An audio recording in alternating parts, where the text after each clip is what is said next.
Folks, good day. My name is Joe Wright, and I'm a distant neighbor of yours if you're receiving notice of this video. And if you live adjacent to the Tinderbox Open Space area, you really need to watch this video. The City of Murrieta maintains this open space area, and increasingly it's becoming a fire hazard. I did a recent inspection of the area, actually went out twice and mapped out the issues. At least 2,000 linear feet of hillside landscape slopes have had its irrigation permanently turned off, due to extensive broken pipes and broken sprinkler heads. Now, this irrigation area provided a very important wet zone to buffer against wildland fires. Also, there's very little trimming back of key native vegetation and key areas that have historically been trimmed back for public safety. So how does this impact you? Well, initially, even if there is no fire going on, this could result in your homeowner's insurance going up due to the neglected landscape maintenance area. My insurance company recently contacted me about this open space area. More important, dwellings, property, people, and pets, everything that you treasure are in greater danger of being harmed by wildland fire. Now, it's really important to note that you are paying into a specific city assessment district to maintain this open space, but you are not getting the results that you should have to protect you, your family, and your property, everything that's dear to you. So here's a regional map of the Tinderbox Open Space area. By the way, that's just a name that I assigned to it, Tinderbox, because it abuts Tinderbox Way street right here. There's a very beautiful view of the open space area from the street right there. Here's Ashland Way, Tinderbox Way over in this area, Gingerbread Drive here, and Lafayette Drive running right through here. So just to give you a little background, who I am, my name's Joe Wright. I'm a retired city planner, and I've worked for the cities of Anaheim, Corona, Pomona, Arvin, and Utah County Department of Engineers. The latter, I worked as a geologist, and then went on to get a master's degree to become a city planner, and that's the cities that I worked for as a city planner. During that time, I processed a lot of hillside developments that were abutting open space areas. Fire mitigation was always a huge priority, especially with the city of Corona, where I did a lot of track map processing there. And I worked closely with both the fire departments of Anaheim and Corona to develop fire hazard plans, which is officially called fuel modification plan, that blended in the open space areas with those wet zones so that it looked like it was all just part of a seamless, beautiful mountainous area, but was safe from fire. So one of the things, when I noticed that things weren't quite right with our open space area, I made a records request to the City of Murrieta for landscape plans, grading, land subdivision, water billing, maintenance, anything that I could think of. This is the letter that I sent over here. And this was the exhibit that I listed all the things that I wanted from the city. Unfortunately, the key plans, the landscape, the irrigation, the fuel modification plans, have not been able to be located by city staff.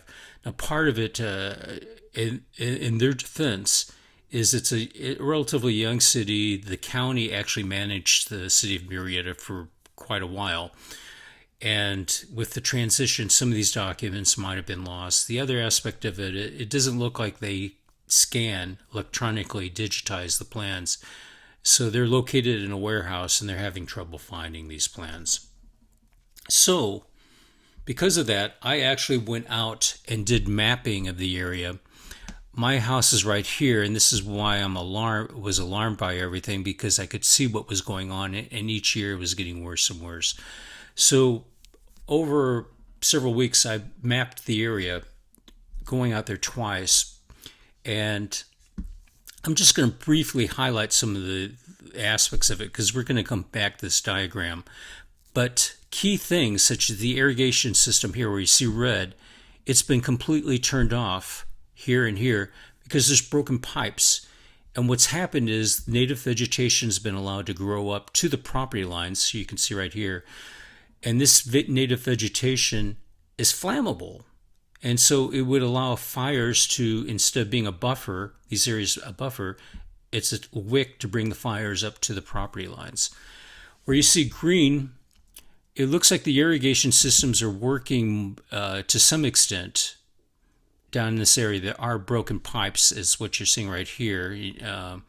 And here is a hole that's been created right here where an irrigation pipe is broken and the water's gushing into the ground. And it's created a roughly 4 to 5 foot deep hole that's roughly 8 feet wide that's eroding downwards into the valley and upwards towards this property house, this home right here. So we'll come back to this, okay? Because we need to have some basic information before we come back to this right here. So the purpose of this video is to educate the public on the dangers of living next door to a native open space area. I'm also going to go over some of the government's best practices to protect residential neighborhoods from wildland fires that are in open space. I'm also going to share with you a few key state and city codes that you should be aware of so that when you're arguing your case to the city, you can bring up these issues that they need to implement their very codes and state codes and local codes to protect your home. So I firmly believe this. Well-informed citizens make better communities. Knowledge is power. So with that, let's just go to the very basics of open space areas here in Southern California and then build up on it. So fire is a natural process in chaparral biomes. Natural fires occur every 30 to 150 years. It's actually an important process for a healthy community that fires do occur every 30 to 150 years. However, if fires occur more than every 20-year cycles, then it actually eliminates the chaparral by reducing its biodiversity. So suppressing natural fires can actually have, here in Southern California chaparral, while it's intended to protect property and life, it can have unintended consequences. It can lead up to build-up of fuel, increasing the risk of larger, more intense fires when they do occur. And that's why it's really important that these open space areas are extremely well managed by the city and by us. So the question is not if there's ever going to be a fire in Tinderbox Open Space, but the real question is there will be a fire. And the question is, will we be prepared for that? Will the city be prepared for that, and us? So here's that regional map again. And the thing I want you to note from this is that this is not an isolated open space area. It's connected through a series of corridors, valleys. These are natural drainage valleys that have been there long before homes were there, and they've been protected in place. However, they're important corridors not only for the water drainage of the area, but for wildlife and for fires. This diagram right here, you're looking to the right, this is from the City of Murrieta's general plan, safety element, and it maps where they feel very high fire hazard zones are. So wherever you see red, these are very high fire hazard zones. And note that when the worst case scenario for a wildland fire is occurred during a Santa Ana wind. This little diagram here from Wikipedia shows the orientation, the wind direction, that when Santa Anas do come, they come from the northeast and go to the southwest. So I've made a little map right here, or an arrow showing that. And note that if there's fires occurring up here and the wind is blowing this direction, those fires are just going to go down these conduits of valleys into the neighborhoods below. And that's why it's important that we can't just look at this as an isolated little area of open space. It's connected with other areas. So this is actually even a better map than the one that we were just looking at. This is proposed by the CAL FIRE's Office of the State Fire Marshal. And it's a proposed fire hazard severity map that's being considered right now. The comment period ended in May, so it looks like they're going to be adopting it very soon. But you can see, here's the Tinderbox Open Space area and how it's connected Where you see red, that's very high hazard areas, fire hazard areas. These are high hazard areas where you see the brown, and where you see the yellow, it's moderate fire hazard. And you can see that conduit of the valleys coming from the red into our area and which way the wind would be blowing the fire under the worst case scenario. And here's another valley right here. And you can see how they're interconnected with each other. And that's important to understand the regional aspects of where our open space area is with relation with everything else. So another aspect that we need to be considerate of is the steep slopeness. Anybody who's walked or lives next door to any of these areas right here knows that the steep slopes that occur in these areas are abutting the houses, the residential neighborhoods. So keep that in mind. Here's an example of a steep slope. They tend to be anywhere from 10 to 30% grade. Here's the steep slope. The house would be located right here. Well, topography is an important process with wildland fires. Fires move faster uphill as the flames preheat the vegetation above them. Steep slopes can amplify fire intensity. And so you can see how a steep slope with a house being at the top of that, which is the scenario for any open space area out in our region of the area, will move rapidly up towards those houses. That's why it's really important to manage this area. Okay, the other thing I want to explain is how the steep slopes of the valley can increase wildland fires. And the best way that it could be explained is that when I was a city planner working at the City of Corona, I was working with a fire marshal on a fire mitigation plan, a fuel modification plan for a hillside development I was doing. He basically said, if you take a match and light it and hold it this way, the flame burns. But when you turn it upside down, it accelerates. So here we have a match, just burning slowly. But like a steep slope, when you turn it upside down, you can see how it's increasing in intensity and rate of burn. Another aspect of it that we've talked about a little bit, let's just talk about that a little bit more. Another aspect that can increase the fire intensity is wind being blown through a valley. As we've already talked about, when Santa Ana winds occur, they tend to occur from either coming from the west or going towards the west, or coming from the northeast to the southwest area. So, okay, folks. So I'm going to explain, and I don't want to insult anybody's intelligence, but it's just important to understand that valleys can have a major impact on wildland fires. I'm going to blow into this device twice. And the first time I'm going to blow with my mouth wide open. And the second time I'm going to have it very narrow. And we're going to measure the difference in wind speed, okay? 1 mile per hour. 5.1 miles per hour. So that's how valleys, they increase the wind speed because the same amount of air has to go through a narrow area. Fires, wildland fires, and wind are a dangerous combination. So another thing I wanted to show you is increasingly what's going on is over time, more and more native and non-native trees and brush is growing in this area right here. This is historic area photos. It's a free service, and if you want to purchase the pictures where you get all this material taken off of it and a clearer, higher definition, you have to pay for the service. But what I'm showing you too is free. And you can pick any aerial photograph from over here, from 1938 all the way up to 2022. And here I'm going to just show you what the area looked like in 1961. So this is Clinton Keith. This is Tinderbox way over here. This is Ashland way over here. So here's the unnamed gully. It's located here. I want you to see how choked it is with all sorts of native and non-native trees. Now let's go back to what it looked like in 1961. And voila, look at the stream bed, which really was just a dry rill. And you occasionally have a tree here, and look at the size. They're relatively small. These might be bushes over here, some chaparral, over here. Now look at it again. Let's go back to 2022 and just look how thick that has become.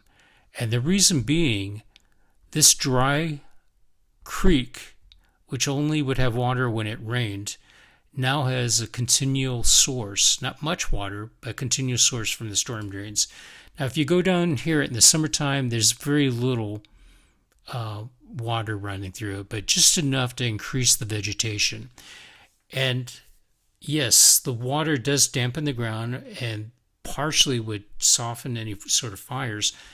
But what makes it worse is there's all these non-native trees and dead litter from all this vegetation over the decades have grown here that's located down in here. For example, it's hard to see, but there's 4 or 5 palm trees right here. And the palm fronds go all the way down to the ground, all the way up to like a 30 or 40 foot high tree. If you know anything about palm trees, you light one of those palm fronds at the bottom and it goes off like a Roman candle. And there's those types of trees in addition to other non-native trees that are located in here. And so again, just look at the difference. And this is only going to get thicker with time because the fuel for it is that little trickle of water that's coming down from the streets into this, what was formerly a dry creek. So when I was a city planner, before I retired in Anaheim, we had a fire, a wildland fire that occurred in the Santa Ana Canyon. It came down the canyon. It was called the Canyon Fire 2. It was October 2017. And we thought, and I think most people thought, you should be aware that the city of Anaheim has this incredible hillside ordinance requirements, that when communities are built in hillsides, they have to do what's called contour grading to make it look like it's part of the natural environment. And as part of that, fuel modification plans, the landscape plans, those buffers that created the buffers between the wildland areas, were made to look like they were just part of the natural environment, even though they were being irrigated by water and being maintained to cut down the fuel areas. And I think most people thought they were going to be pretty safe from that.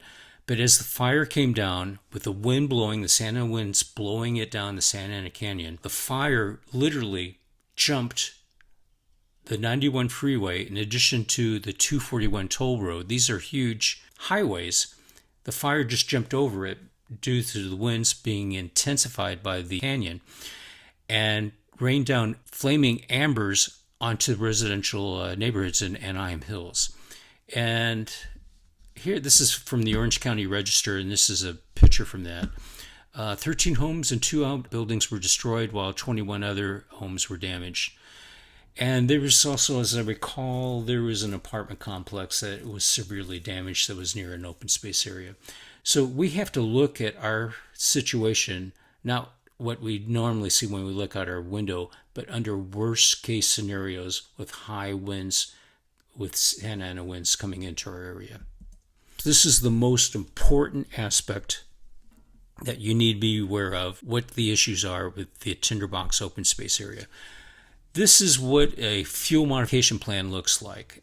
Almost every city and county in California has some form of what we're going to look at right here. Again, do a screenshot of this because it's important to know what is required for fire mitigation. So here's a home, a private home. Here's the property line to that home. The first thing a fuel modification plan is going to have is what's called a wet zone. The dimension, how far that should be, is determined by the fire department typically. Sometimes they'll give you a fixed number, but under certain circumstances, they might increase that number. This area right here is irrigated with irrigation pipes and sprinklers. It's not only for the beauty of people looking out down this attractive landscaping, but it serves as an important zone to keep fires from coming up into your house. The area is going to be irrigated and it's going to be maintained with fire-resistant plants. So they're going to select trees and bushes and ground cover that's going to resist fire. Okay, the second aspect of it where the name Field Modification Plan comes from is this area right here. This is also an extremely important part of a fire mitigation plan. This is an area where native vegetation is allowed to be, but it's cut down to a matter of inches, depending on what's required by the fire department. If it's a very steep slope, this might be a greater distance. If it's a flatter area, it might be less than what you see right here. So there's a question mark on what that distance should be. Again, the vegetation is not removed. It's just trimmed down. The roots, it's important for the plants to be there because the roots provide slope stability so that this area is not eroded by water and rain. And if there's trees here, native trees, they're allowed to stay there. The branches are trimmed at least 6 feet off the ground or more, so that if there is a fire in this area, it's going to go underneath the tree as opposed to lighting up the tree. And then this is the native zone right here. And this is what we all love to look out our back door windows, that beautiful open space that we have. So this is from the City of Murrieta's fire mitigation requirements. It's even more stringent than what I showed. It's more complex. I'm not going to go over it. You can read over it if you want to, but it's even more strict than what we were just looking at previously. So I'm going to go back to this. Remember, a wet zone and field modification. Wet is irrigated. Field modification is where they trim down the native vegetation to just inches above the ground. So this is very important too. This is the map that I made on 2 visits hiking through this brush, this Chaparral. This area right here where you see red, the irrigation, the wet zone, is completely turned off. The pipes are broken. In fact, it could not even be turned on. The irrigation system will probably all have to be replaced. And unfortunately, and this is where I'm at, and this is why I look out my back door and see what's going on year after year. It's getting worse and worse. Because it's been turned off, what's happened, native vegetation has been allowed to grow up to the property line that you see with this fence right here. This native vegetation is very flammable. So I have complained to the city, and they've gone in, or at least around my house, they've cut some of this back, but they're not turning on the irrigation systems on. And over here, the same thing. They've turned off the irrigation. Pipes are broken right here. Here you can see pictures of, and I have probably over 200 pictures that I've taken and videos of this. So if there is a fire there and there is fire damage, I'm going to hold the city liable for the neglect that they've done in this area here. And if you want copies of these pictures, I'll be more than happy to provide them to you. Another aspect, you remember we talked about the wet zone and then the field modification zone. The field modification zone is where they trim down the native vegetation to just inches above the ground. And trees, they trim the branches to at least 6 feet off the ground so the fire can move underneath the trees. It appears that absolutely none of that is being done anymore. It used to be, because when I moved here in 2001, I saw them doing it. Where you see the orange, that field modification zone is completely neglected. And that's a very, very important buffer to the wet zone, which further protects our homes that are along this open space area. And here is the legend to what's going on. And again, I have probably 150, 200 pictures that I took all along here of what's going on. Okay, I'm going to apologize right off the top because there's so much going on this particular slide right here, but it's really important for you to understand because this is not just for us, but it's also for city staff. So just to give you some background, this is an aerial photograph by Google Earth. It's set at 2002. This is important because in 2001, that's when we moved here. And this is where all my observations are coming from, what was going on here. I met with staff just recently and I expressed my concern with what's going on here. And they've been thinning out some of the material that's located right here in the wet zone where the irrigation's turned off. And the irrigation may or may not be turned back on. It's a big problem. There's money issues associated with it. That's why we have to take it to the city council. But I asked And I want to emphasize right here is the wet zone where you see the two green lines. In between those two green lines is the wet zone. And you can see that the landscaping is very tiny at this time because it was just planted the year before. So eventually it grew into big trees, beautiful shrubbery, ground cover, etc.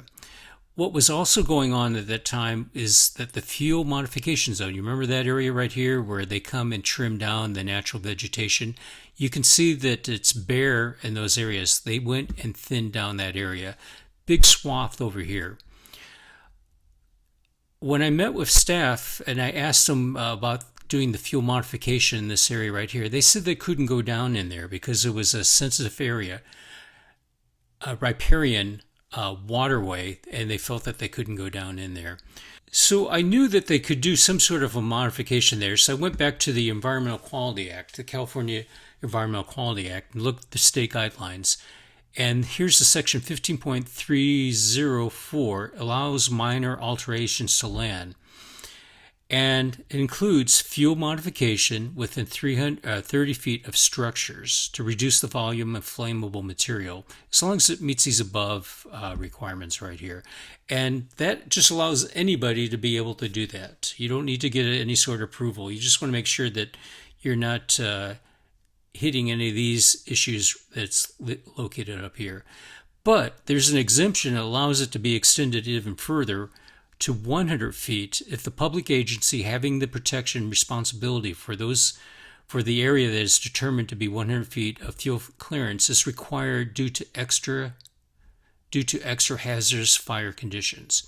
So what that's saying is that the fire department, the City of Murrieta Fire Department, can look at this, do evaluation, and if they feel that that fuel modification area is needed, which it was in the past, I don't know why they would back off on it now, as long as it's 100 feet from structures and it meets these requirements up here, they can go and trim back the chaparral in these areas right here. Now going down into the creek bed, no, that would not be allowed. But previously they were very careful to stay out of that creek bed area. So Google Earth allows you to measure distances on both current and historic aerial photographs. So I set it for 100 feet, less than 100 feet per this right here, this code. And there's that 100-foot marker, and I use that as a measuring device to create 100-foot arrows here from the residential homes. So clearly, this area that I saw that was fuel modified in the past, they could do it per this as long as the fire department made that determination.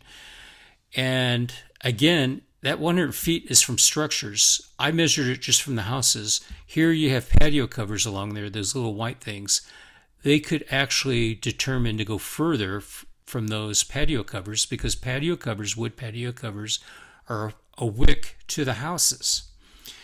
The other aspect over here is when we first moved here, I saw this area, huge area over here, being modified where they did fuel modification. Not just 100 feet, but it was coming way down here. And this area is not irrigated, so it was crucial to do that fuel modification at that time. And you can see there's a difference. Here's native chaparral over here, and here is the open space area. And you can see that clearly this has been thinned out from this over here. So it's just proof that they were doing it at one time, and why did they stop? So this, I won't go into too much detail here, but I divided up the open space area to the Tinderbox Way area, to the Lafayette Road or Drive area right here. I think it's Lafayette Drive, not Road. And then the Ashland Way section right here. And here's the calculations that I did using a measuring device. This is the total length of the fuel modification areas that should be occurring right here. And this is where you see the red. This is the amount of linear feet of fuel modification that is not occurring in each of these three locations right here. I won't go too much into this, but this is from the City of Murrieta, their hillside development standards. And basically it states that when you have a development that's a hillside development that's exposed to hazardous fire areas, which our area is, a field modification plan is required. And here's the important thing. That field modification plan should consider the worst case scenario of a Santa Ana wind condition. And so that's something that might occur every 100 years, might occur every 50 years, worst case scenario. So here's the thing that we need to do as citizens. We need to organize. The City of Murrieta staff is awesome. However, it's a small staff. 70 to 80% of the budget is just dedicated to fire staff and police departments. So that remaining 30-20% that's left over is the staff that has to do all the other things for the city, including maintenance of these open space areas. So we need to take this issue. City staff doesn't have the resources, they don't have the manpower, they don't have the ability to make big decisions like this to fix the problem. So we need to take it to the city council directly. What I'd like to do is I'm going to hold a meeting at our house in our backyard for people that are abutting the open space area, the Tinderbox Open Space area, so that we can talk about it and organize it, and then go to the city council and bring this issue to them. What city governments allow is that before city council meeting starts, if you go and talk to the city clerk, fill out a request form, you're allowed to speak typically 2 minutes each to the city council. Once your 2 minutes are over, the city clerk will say, time is stopped and you can't speak anymore. But if we each take 2 minutes and express our concern to the city council, what I'd like to see happen is that we request that the mayor arrange a meeting with the city manager, the fire chief, and the public works director, and with me and what other leaders that would like to be at that meeting, that we talk about what the issue is. We have a field visit where they come out and we can walk and show what's going on with them. And this is what needs to happen. They need to find the original open space landscape plans that had our field modification areas, or create a new one that meets the city's requirements. That's all we're asking for, is that they meet the city's own requirements. That those irrigation systems that are broke, that they're fixed, and field modification is occurring in those areas all around our open space area. The thing I want to emphasize, people, when they go to city council, they almost always act like assholes. It's important that when we go before the city council and city staff, that we be professional, we treat them with respect and gratitude for what they're doing with the little resources that they have. So then when we approach city staff and the city council, we be gracious, we thank them for what they're doing. What we want is to help them become heroes in fixing this, as opposed to they're villains and that we're shaming them. Okay, this is really important. If I see anybody doing that, I will personally stand up and comment that wasn't appropriate. Treat them with respect. Okay, so the thing I would like you to do is to share this video. I'm going to knock on doors of all the people that live adjacent to the Tinderbox Open Space area. I would encourage you to take this video, place it on Facebook, YouTube, put it on Murrieta Talk, which is on Facebook. Tell your friends about it. If you need to reach me, the best way is to email me at joeloveslori@gmail.com. You can also reach me from Facebook, my account, and YouTube, but by far this is the best way to do it. Especially don't try to access me through YouTube because it's a much more challenging email system. Anyway, sincerely, love you guys. Joe Wright, your neighbor. And by the way, I'm looking for a few good people that would like to carry on the charge in this matter. If you have the time and passion and drive, I'd love to pass this on to somebody that has the passion to do it. Happy trails, Joe.